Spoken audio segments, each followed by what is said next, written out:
Hello, everyone, and welcome to the Golden Astrologer podcast. I'm Deb McBride, and I am broadcasting from lovely Escazú, Costa Rica. And today is Sunday, November 8th, 2020. And we have a big week ahead.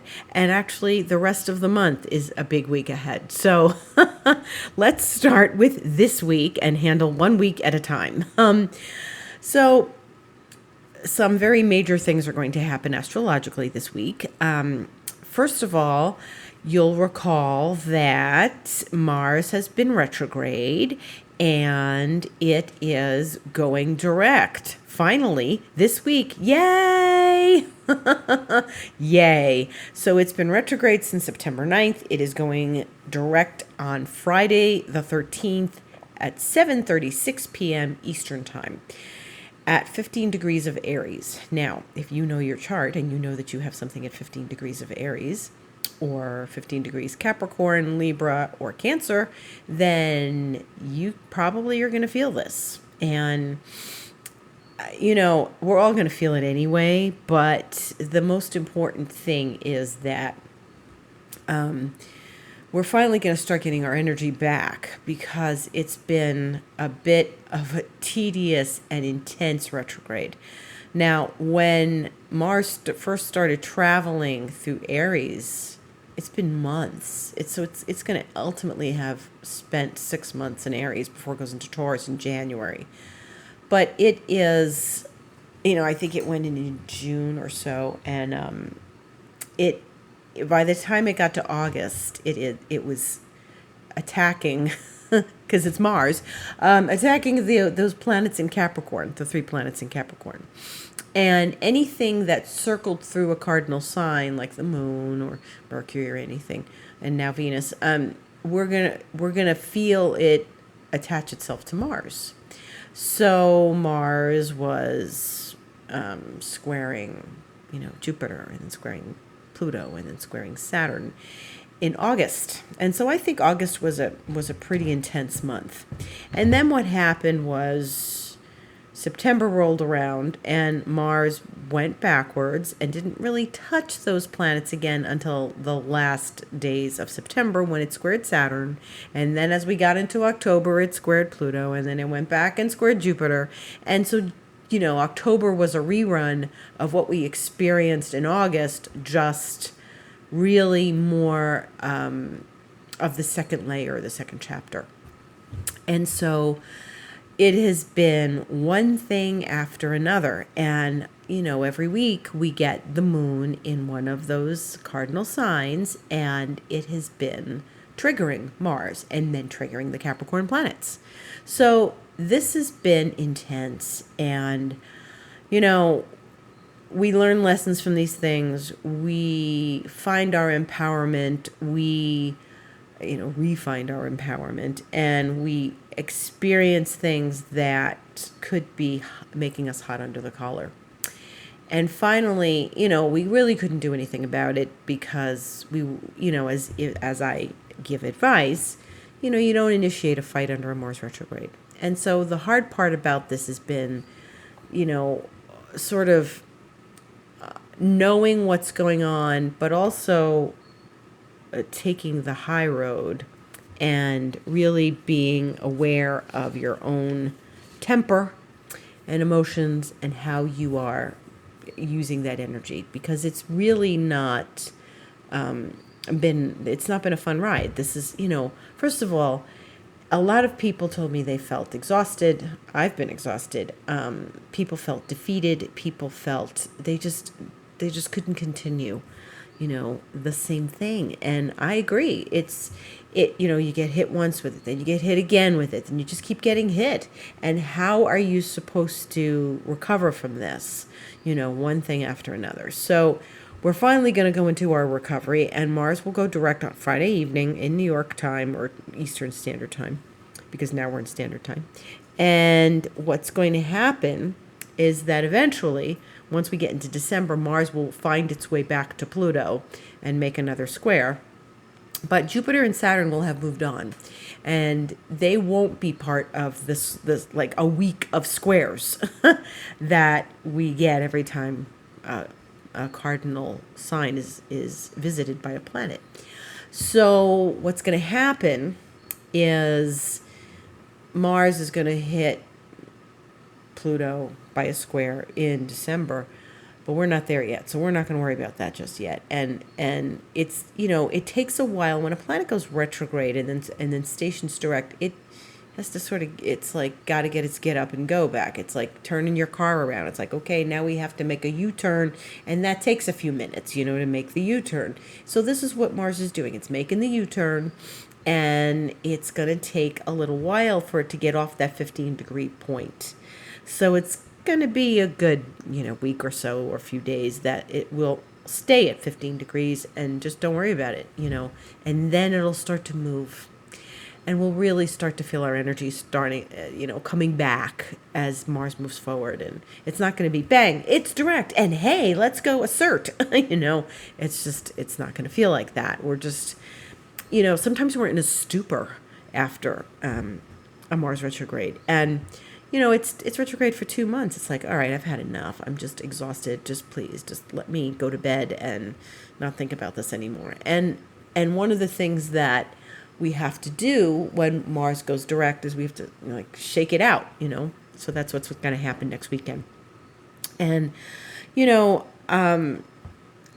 this is the first time Mars has been retrograde in its own sign since 1987 or 1988, and it's important. It's not given us an easy ride. It wasn't just like it floated through Aries and it was like, all right, okay, it's retrograde in its own sign. We hit all those planets. And so one by one, we felt like we were, we had to deal with something, and then something else, and then something else. And as if that wasn't enough, then something else comes. And so, congratulations to all of us. We should be patting ourselves on the back for getting through this. And it's been complicated and difficult and intense. So I congratulate all of you. And we all have gratitude for Mars going direct on Friday night. So the 13th. So that's part of the week. And it's an important part of the week because Mars is really our vitamin shot. It's our get up and go.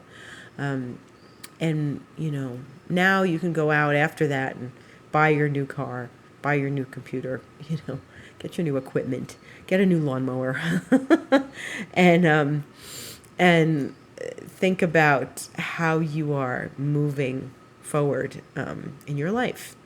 Now, that's one thing that's happening this week. That's just one of the things. The other thing is that the day before is the last Jupiter conjunction to Pluto, 4:17 p.m. Eastern Time. And so it's been 3 conjunctions, and this is the last one. And, I just want to say I just wrote my blog. It's up on my website right now. It's about the month of November because, I'm going to talk about this week, but my blog now talks about the whole month. And it's a big month. It's another big month. And December's another big month. And I called my blog this time The Unstoppable Year of 2020 because just as we thought something was righting itself and straightening itself out, other things come forward. And it's been intense, and it's been empowering in some ways and making us better in some ways and in other ways not. So, Jupiter Pluto, I hope for all of you, has been something that has been expansive and helped you shine that flashlight in the closet and helped you discover hidden talents and hidden treasures and recalibrate and navigate your life according to the restrictions that we've had this year. It normally does not happen where we have Jupiter Pluto together once, twice, 3 times in a year. We have it once, and then it moves on, and it comes back 12, 13 years later. So it was really, it's starting early April. The first conjunction was April 4th. The second conjunction was June 30th, and here we all are already. And I just can't believe, every week when it's like, oh, it's Friday already, I just can't believe how fast the time is going. And so here we are approaching this last conjunction of Jupiter Pluto, and I remember doing my year ahead video at the end of last year and talking about how long it was going to be. And I remember getting to this point in the video talking about November and how this was, the Mars was going to go direct and Jupiter and Pluto were going to conjunct, and this was all going to happen within like a little over than 24 hours of each other. And this is big movement. And I remember when I made that year ahead video, I thought, well, that's a long way away. And there was no hint of anything called coronavirus, when I was working on that video last year. And so what is happening is we are reaching a turning point this month, and this is part of it. So the 12th and the 13th are big days. We are shifting energy in a major way. I hope you have been able to connect with a very powerful, purposeful moment in April and June, and then again this week when Jupiter and Pluto join each other. They are a powerful duo. Some astrologers have been saying that, well, because of the pandemic, Jupiter and Pluto just helped expand it and bring it to bigger places, and now Europe is shutting down again. And yes, on one level, it's true, because Jupiter just makes things bigger and Pluto is transformation.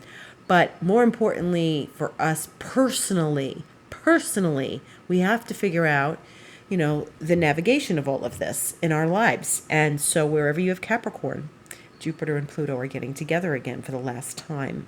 And we won't see this again. Now, they'll stay together. They're together now for all intents and purposes. And we'll be together for a little while. And then Jupiter will move ahead. And then by December, it's going to be moving into Aquarius. So they're going to say goodbye to each other. And then they won't meet again until, in a conjunction for another 12 or 13 years. So this is, do a ritual, do a meditation, do something powerful these days. This is really powerful energy moving forward. And I'm excited about it because I think it's good, like we're finally moving forward here with Mars. We're having this big culmination of Jupiter and Pluto. So Jupiter and Pluto are meeting. So the first time they met at 24 degrees of Capricorn, the second time they met at 24 degrees Capricorn, and both of them were retrograde. This time they're both direct, but they're meeting at 22 degrees of Capricorn. Now, you would think that's not a big deal, except that's where Saturn and Pluto met back in January. So Jupiter and Pluto are meeting at the point, the now famous point of 22 degrees of Capricorn, which got us rolling, in the whole pandemic. So they're meeting at the Saturn-Pluto point. So we're going to see, we may get some sort of revelation this week about what's going to happen in our, coming days and weeks as, what are the big unknown, the big question mark we've all been living under the whole year. And then we are moving forward past this, and maybe we're going to get some information. Maybe we're going to get some new ideas and some new transcendent experiences with Jupiter Pluto. It's a great day to do like a powerful transcendental meditation. It's a great like quantum field meditation day, So that's a good thing. Speaking of information, Mercury is going to go back into Scorpio on Tuesday. So Tuesday the 10th, Mercury goes back into Scorpio. So 2 weeks ago, it left Scorpio, went into Libra. I can't even believe it's been 2 weeks. And then it went direct last Tuesday. Hallelujah. And then it's going back into Scorpio again. And it's pretty much going to fly through Scorpio. It's going to get into Scorpio at 4:56 p.m. Eastern Time on the 10th. And then it's going to go, spend the rest of the month in Scorpio and then hit Sagittarius. It'll be in Sagittarius on December 1st. And, that's, we're finally winding down the Mercury retrograde stuff. So, it'll get out of its shadow and we'll move forward with it in Scorpio. Mercury will be in 2 signs next month as it goes into Sag and then it goes into Capricorn. It's really going to really zip through Sagittarius. So that's the other thing. So 3 things this week. That's only 3. We're not finished yet. So Mercury goes back into Scorpio and leaves Libra. Now, Mercury in Scorpio is a little sarcastic and a little snarky and not as polite as it was in Libra. And in the next 2 days, enjoy the politeness of Mercury in Libra until it goes into Scorpio on Tuesday. Now, our mental acuity is very good when Mercury goes into Scorpio. We investigate, we watch detective movies, British detective dramas. We dig deep into the wells of our subconscious to connect with something profound. We do things that are perhaps more intense and passion and with much more passion. So remember that, Mars is in Aries. Mars is a co-ruler of Scorpio. Mercury goes back into Scorpio. And remember, Mars and Mercury were retrograde at the same time. So now we're going to experience a different energy because Mercury will go into Scorpio and Mars will go direct in Aries. So this should be interesting after Friday, how Mars and Mercury speak to one another because Mercury is in Mars's sign for all intents and purposes, and and Jupiter and Pluto are conjuncting, and Pluto also rules Scorpio. So it should be Mercury's going to be powerful in Scorpio, not so much like it was before when we were dealing more with the retrograde Mars. So it'll only be a couple days: Tuesday, Wednesday, Thursday. Well, Tuesday evening, Wednesday, Thursday, and then Friday day until Friday evening when it's like really 3 days, when Mercury will be in Scorpio without a direct Mars. And then the rest of the month, Mars will be direct, Mercury will be in its sign, and we're going to see what clarity comes from this information. So in the meantime, tomorrow, the 9th, is Venus opposite Mars. Now, Venus is in her favorite sign, one of her favorite signs, Libra. And so she's moving along there, and she's now getting to the point where she's going to be at the halfway point of Libra. And you know what that means. That means that she's at 14 right now. She's going to 15 tomorrow when she opposes Mars at 11:09 a.m. Eastern Time. So, a little rock and roll around the relationships. Now, if you were watching my Instagram last week, you noticed that I talked about Venus being in her sign, Mars being in his sign, and Saturn being in its own sign, and the moon being in its own sign. And that was an arrangement of all 4 cardinal signs having their rulers in their sign. That doesn't happen very often. That happened a couple hundred years ago. And I think one astrologer said like 1783 or something was the last time that happened. So it's very unusual. And so Thursday and Friday were really intense days, I think. And Friday was another square. Remember, Mercury was squaring Saturn all week, and we're finally past that business. But what happened was the moon got entangled with Mars and Venus on Thursday, and then on Friday got entangled with, the Capricorn planets, the Saturn, the Pluto, the Jupiter, and Mercury. So there was, a lot of information flying around, and so Mercury hit the end of Libra again to get entangled with Saturn, but the moon really kind of triggered everything. And so tomorrow, Venus is going to start this track. Venus is going to oppose Mars. And then what she's going to do next week, the week of the 15th, 16th, 17th, is that she's going to start squaring all of those Capricorn planets.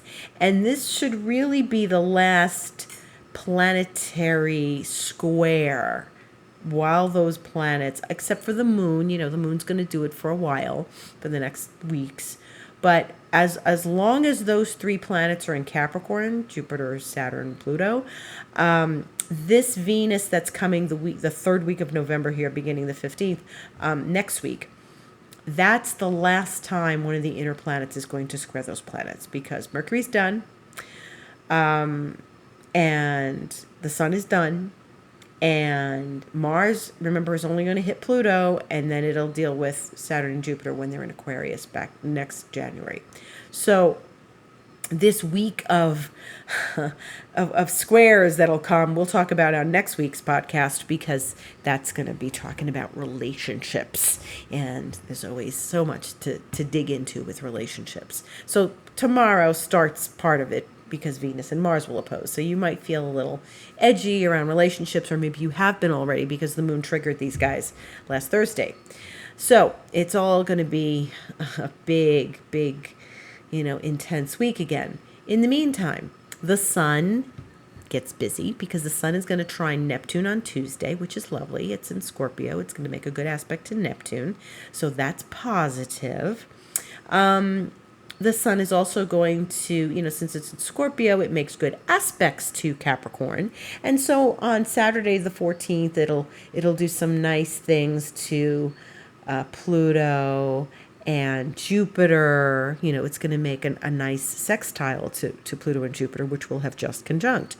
And so this is very positive. We like when the sun, the giver of life, the force of life, comes forward and makes good aspects to planets that could otherwise be tedious or troublesome or intense. And so the sun is going to kind of smooth things over this week, and that's a good thing. So then there's a new moon. And the new moon is next Sunday, the 15th. And it happens at 7 minutes after midnight Eastern time. So it's really, like, for me, it'll be Saturday night. It'll be 11 o'clock Saturday night, because now I've only an hour apart from daylight, because of daylight savings time.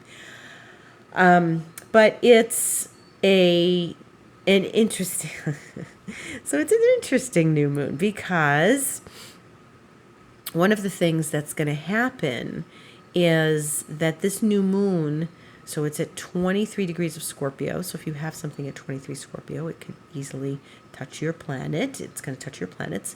And it's going to give you, this new burst of scorpionic energy. So like right away, every day, there's going to be something. So every day this week, there's Mars and Venus, and then there's, Mercury going back into Scorpio, and the sun is going to be trining planets, and then we've got Jupiter and Pluto, and then we've got Mars going direct, and then we've got the sun doing nice things to Jupiter and Pluto, and then the sun and the moon will conjunct in Scorpio next Sunday. Why is this an important new moon? Because it's going to swing open the door to the eclipse period.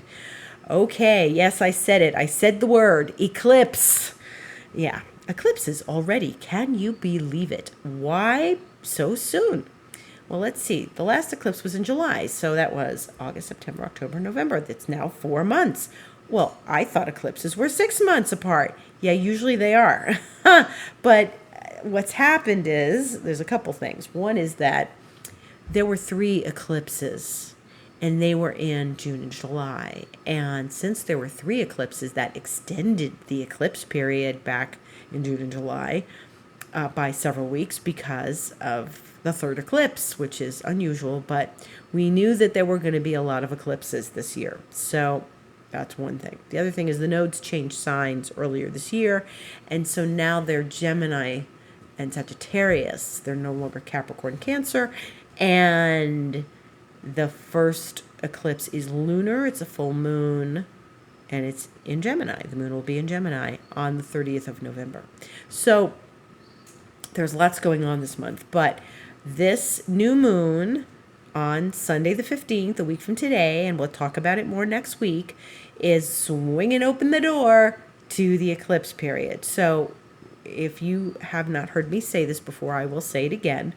When there are eclipses, the lunation, which is the new moon or the full moon, that occurs right before the first eclipse, which is 2 weeks usually before, is the opening of the door. It doesn't mean it is an eclipse. It doesn't mean we're feeling the eclipse tomorrow, the day after the new moon either. It just means we've opened the door, and the energy is going. It's like opening the door and the wind is coming in. The winter wind is coming in. So, yeah. So you're gonna start noticing the eclipse energy. it will start to get revved up closer to the end of the month. So you'll feel that, and it's not something that you know you have to think about right this minute, because it is still only the 8th and we still have most of the month to get through. But just remember that next week's new moon, and it's good to do a ritual on a new moon. So we got lots of rituals to do. We got Jupiter Pluto, we got Mars going direct, we got new moons. That's next weekend's a good time to do a ritual. Next weekend's going to be intense. So, you might start to get a flavor of that eclipse energy. But the sun will go into Sagittarius prior to the eclipse, so it's not that heavy duty Capricorn Cancer energy, especially having been along with those other planets. It should be a little lighter. So, but it's still an eclipse. There'll be an eclipse in December too, but we're not there yet. We're still on November 8th. So yes. Yes, I said the word eclipse, and that would be, next week's new moon. In the meantime, we are going to be looking at, what it feels like for Mars to go direct, how the sun is supporting us this week, how we are getting through another intense week, and the last visitation of the Jupiter Pluto, and what this means. What have you been doing? What happened? And this is the 19th time I've said, what happened April 4th? What happened June 30th? What were you doing during that time? What happened for you that might have been special or life-changing? Or, at that point, people were starting to really figure out a new way of navigating their lives under what's being called the new normal. And it's now we're at the end of the year, and maybe, like I said, we'll get some new information. But what have you been doing to expand your life? What have you done? What did you vow that you had to do? Did you say, well, you know what, I've got to do this to keep my business going? Or, you know what, my family needs my attention more, etc., etc. All the things that you needed to do under that Jupiter Pluto. And then, what have you been contending with since Mars went retrograde? And how did the Mars of August affect you? So it's really important to reflect this week on where you've been in these months. And it's all sort of coming back home, because Mercury's going back into Scorpio where it went retrograde. Mars is going to go direct. It's reflection week. It's a week of coming back to where we've been, seeing what we've done, and, hopefully moving forward in a positive light, because that's what we all need right now. So right now the moon is in Leo. It will be in Leo for the rest of Sunday today. It will be going void, of course, 6:05 a.m. tomorrow Eastern time, and then it will go into Virgo at 8:30 a.m. And so, most of us will be either just starting our day, still sleeping, whatever, depends on what part of the world you're in, at 6:05 a.m. Eastern time to 8:30. And then it's in Virgo. It's in Virgo Tuesday, and it's in Virgo Wednesday, and it goes void in Virgo at 5:59 a.m. So again, starting the day. And then it will be void until 11:09 a.m. when the moon goes into Libra. Now the moon goes into Libra and stays in Libra all day Wednesday from 11:09 a.m. Eastern time all day Thursday, and Friday morning it leaves and goes into Scorpio. But you know what that means. When the moon goes into Libra, it's in a cardinal sign, and Libra likes balance, and Venus is in her own sign. So, we're going to have a nice Moon-Venus conjunction at 6:30 on Thursday evening Eastern time.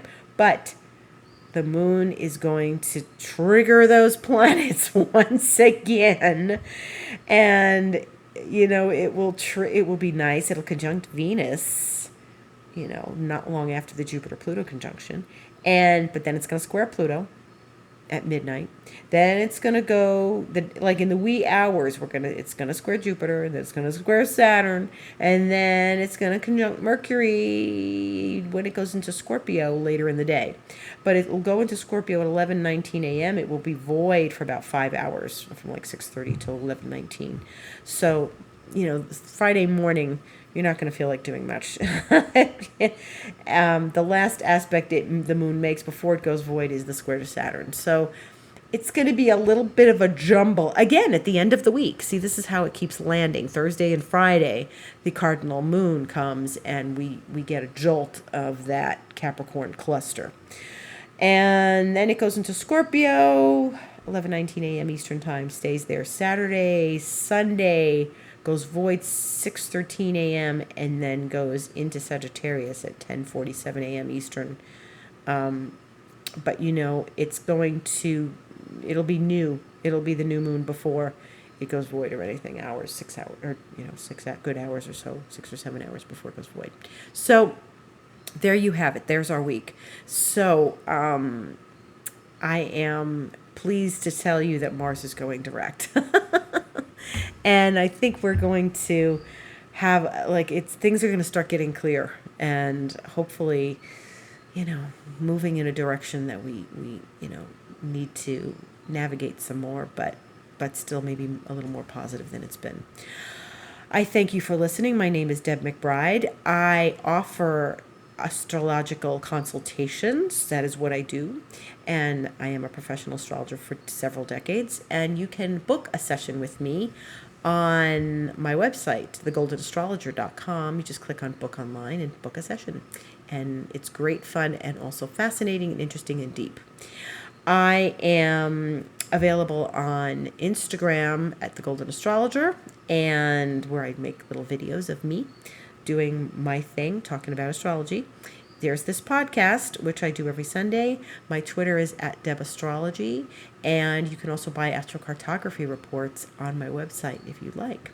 So I wish you a beautiful Mars direct, Jupiter Pluto, and drop me a line if you have questions, if you want a session, or if you just have comments. I thank you for listening. Much gratitude to everyone.